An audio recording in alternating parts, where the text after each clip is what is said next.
हमारा चिंतन भगवत गीता अध्याय 10 श्लोक 11 पे चल रहा है। भक्ति मार्ग में परमात्मा के जो विरह की व्याकुलता है, यह भक्त की संपदा होती है। ईश्वर से विरह की वेदना यह भक्त की पूंजी है, संपदा है। लेकिन वेदांत की दृष्टि से देखा जाए, ज्ञान की दृष्टि से देखा जाए तो अंतर है ही नहीं। यह अंतर लगता है, यही अज्ञान है। हम ईश्वर से अलग हैं, यह भ्रांति ही अज्ञान है वेदांत की दृष्टि से, क्योंकि हम परमात्मा से अलग हैं ही नहीं। तो ईश्वर के साथ, ईश्वर की एकता के साथ अज्ञान है, ईश्वर के साथ, परमात्मा के साथ, परम तत्व के साथ अखंडता के बारे में अज्ञान है हमारा। ये हमारा अंधेरा, मोह का अंधेरा है, ये भ्रांति है। भगवान कहते हैं केवल अनुकंपा के लिए, केवल भक्त के ऊपर कृपा करने के लिए मैं उसके इस अंधकार को नाश कर देता हूं।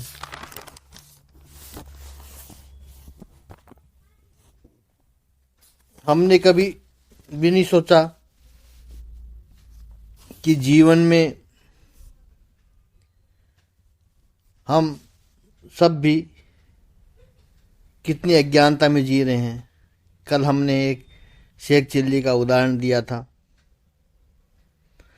और उसको सुन के हम हंसते हैं कि ऐसा भी होता है। शेख चिल्ली होते हैं बड़े बड़े, हम भी सपने सजोए रहते हैं शेख चिल्ली की तरह, और जब वो सपने भंग होता है, टूटते हैं, हमें दुख होता है। सब चला गया, चला गया। अरे था क्या जो चला गया? वेदांत कहता है कि संसार है कहां जो चला गया। यह संसार है, वो पूरी माया है, पूरी भ्रांति है। लेकिन उस भ्रांति में भी जब छेद होता है, अद्वैत वेदांत कहता है कि संसार मिथ्या है। जो इस अर्थ में मिथ्या है कि हमारा जो कुछ है ही नहीं, जो चला गया, यह अज्ञान है हमारा। मिथ्या का अर्थ झूठा नहीं है कि संसार झूठा है। झूठा कहां से होगा? दिखाई पड़ता है, सुनाई पड़ता है। It is perceivable by the sense organs. मिथ्या है, यह कह सकते हैं। इसका अर्थ हमें यही लगाना है, और यही मोह रूपी अंधेरा है। इस मोह रूपी अंधेरे को दूर करने के लिए प्रभु ने बड़ी कृपा की है। जो यहां इस 10वें अध्याय के 11 श्लोक में भगवान कहते हैं तेसाम एवं अनुकंपार्थम। वो क्या है? अनुकंपा क्या थी? क्या है? प्रभु ने दो बातों की रचना की है हमारे जीवन में, और वो दो बातें हैं हमारे जीवन में रख दी है भगवान ने। हम समझे उन दो बातों को तो हम भगवान की कृपा का उपयोग करते हैं, जीवन को आगे बढ़ाते हैं। और यदि न समझे तो ईश्वर की कृपा व्यर्थ ही बह जाती है। ये दो बातें कौन सी है जो परमात्मा ने हमें दे के भेजा है?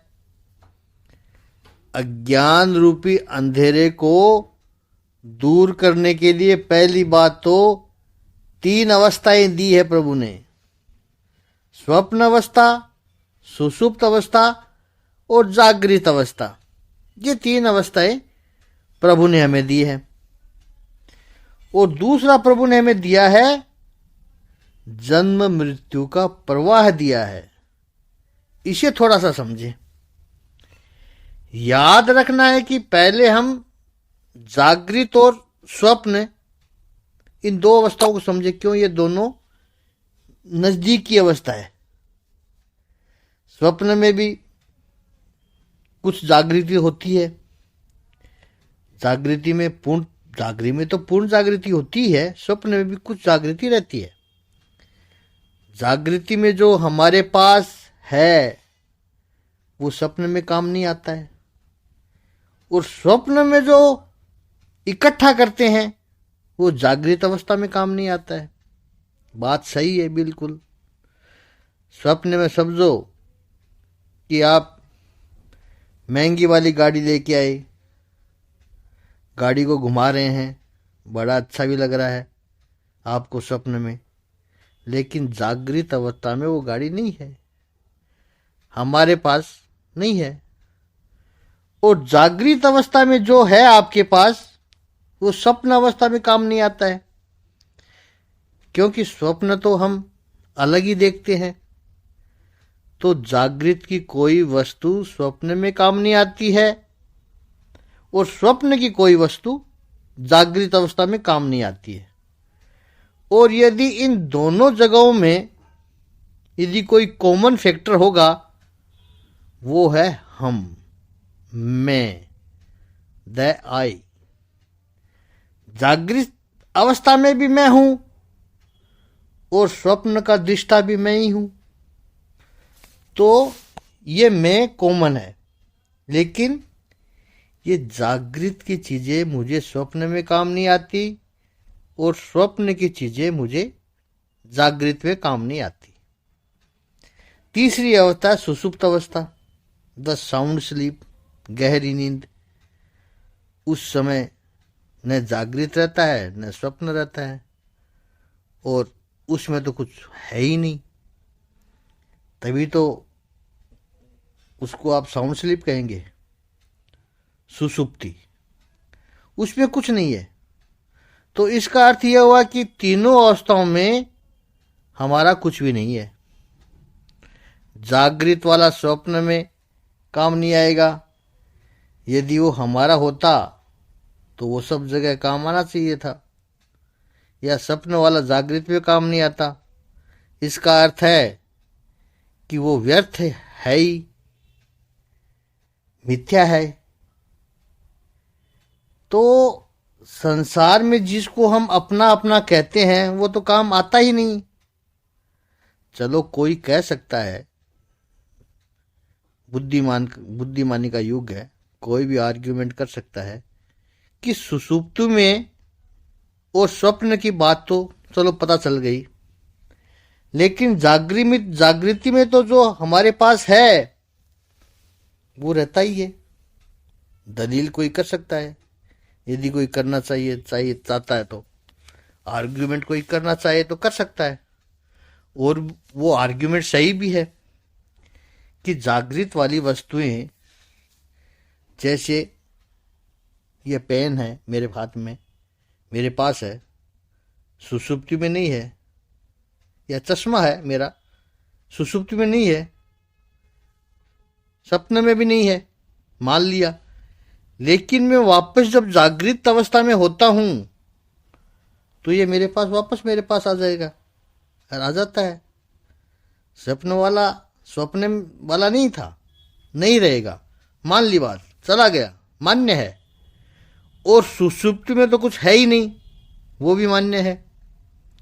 लेकिन जागृति में तो मेरे पास ठीक है, स्वप्न में काम नहीं आता है, वो अलग बात है, सुषुप्ति में भी काम नहीं आता है, लेकिन जब मैं वापस जागृत होता हूं तब तो वो काम आता है। मुझे जिन चीजों में को मैं निकाल कर रख देता हूं, जैसे मेरी वॉच, घड़ी, हाथ की घड़ी है, चश्मा है,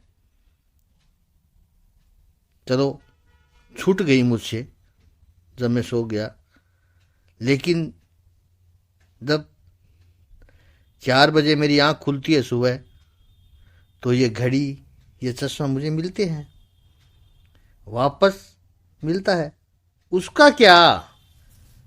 फिर ये तो व्यर्थ नहीं हुआ, जागृत अवस्था तो व्यर्थ नहीं हुई। वेदांत कहता है और थोड़ा सोचो, भगवान ने दूसरी जो कृपा की है उस पर सोचो। जन्म मरण का फेरा, जागृत अवस्था में 100 वर्ष तक आप जो रखते हैं वो वस्तु वापस मिल जाती है, लेकिन मृत्यु जब आती है, आंख जब बंद हो जाती है, चीर निंद्रा में, वो सुसुप्ति 8 घंटे की थी। चीर निंद्रा जब होती है और मृत्यु के बाद जब दूसरे जन्म में नेत्र खुलते हैं, तब इस जन्म में जो छोड़ा तो वापस नहीं मिलता है। 7-8 घंटे की नींद के बाद मिल गया तो आप कह सकते हो वह मिल गया, मेरी चीजें वह मिल गई, लेकिन 100 साल की नींद के बाद नहीं मिलता है, वो भी छूट जाता है। ये जन्म मृत्यु का परवाह भी, इसका अर्थ जिसको संसार में हमने पकड़ रखा है, ये मेरा है, ये मेरा है कह के, यही मोह है। अल्टीमेटली इस संसार में केवल मैं के सिवाय, सेल्फ कॉग्निजेंस के सिवाय, आत्मा के सिवाय यानी और कुछ मेरा है ही नहीं। तो मुझे जो प्रयास करना चाहिए, जो भी सुधारने की कोशिश करनी चाहिए, जिसका भी विकास करना चाहिए, वो केवल मेरा करना चाहिए। और यदि मेरा विकास हुआ तो आसपास के सभी का ही हो जाएगा, और आसपास सभी का विकास इकट्ठा होता रहा, और यदि मेरा इवॉल्व नहीं हुआ, तब आसपास का सब व्यर्थ है। ये दर्शन कब प्राप्त होता है? भगवान की जब कृपा हो तब। तेसा मेवा नुकंपा। तो ईश्वर जब कृपा करते हैं, वो जीवन की, संसार की व्यर्थता को समझाते हैं। लोग जब व्यर्थता को नहीं समझ पाते, इस व्यर्थता को नहीं समझे, तो इन्होंने फिर संसार का तिरस्कार शुरू कर दिया। यह धर्म में बहुत बड़ी गड़बड़ शुरू हो गई। तिरस्कार करने से नेगेटिव विल ऑलमेंट शुरू हो जाता है। संसार असार है, विषय त्याज्य है, विषय को जहर की तरह छोड़ दो, नहीं छूट सकते। विषय आकर्षक लगते हैं, कैसे छोड़ोगे आप? इस वर्षों से, कई वर्षों से प्रवचनों में कहा गया संसार असार है, और लोग प्रवचन सुनते हैं, सुनते समय अपनी मुंडी भी हिलाते रहते हैं, हाँ स्वामी जी वास्तव में असार है, ये तो सब माया का खेल है, हाँ स्वामी जी माया का ही खेल है, मुंडी हिलाते रहते हैं। इस संसार को छोड़ दो, हाँ महाराज जी कोशिश तो बहुत करते हैं। तो वर्षों से कहा गया संसार छोड़ दो, छोड़ दो। न सुनने वाले किसी ने संसार छोड़ा, न खुद बोलने वाले ने संसार छोड़ा, क्योंकि संसार छोड़कर जाओगे कहाँ? संसार के प्रति तिरस्कार का भाव निर्माण करके बिल्कुल नहीं चलेगा। बस संसार की व्यर्थता का अनुभव करना पड़ेगा। छोटा बालक जब बड़ा हो जाए तो वो अपने बचपन के खिलौने को जिस तरह से छोड़ देता है, समझदारी से, मैच्योरिटी से छोड़ देता है, इसी तरह संसार अपने आप छूट जाएगा। जैसे वेदांत में बहुत सुंदर कहा है, जैसे सर्प अपनी कांचली उतार देता है, स्नेक सील, यह उसके ग्रोथ का हिस्सा है। It is the growth, his growth, it is the part of evolvements. वो सर्प जब अपनी स्किन उतार कर चला जाता है, फिर उसको मुड़कर देखता भी नहीं है उसकी तरफ, क्योंकि उसका उसमें कोई मोह नहीं है। ऐसे ही संसार छूटने पर कोई मोह नहीं रहना चाहिए। ऐसा विवेक ही परमात्मा की कृपा का परिणाम है। अन्यथा अज्ञान का प्रभाव तो ऐसा होता है, प्रिय स्वजनों, वो कभी संसार को व्यर्थता के बारे में पूछने तक नहीं देता है। इसलिए लोग असंभव मानते हैं, संसार छूटे कैसे। जब उसकी व्यर्थता का बोध हो जाए, पता चल जाए, तो भगवान कृपा करके अज्ञान से इस मोह जाल को नष्ट कर देते हैं। इस पर आगे चिंतन और कल थोड़ा सा और करके फिर अगला श्लोक लेंगे।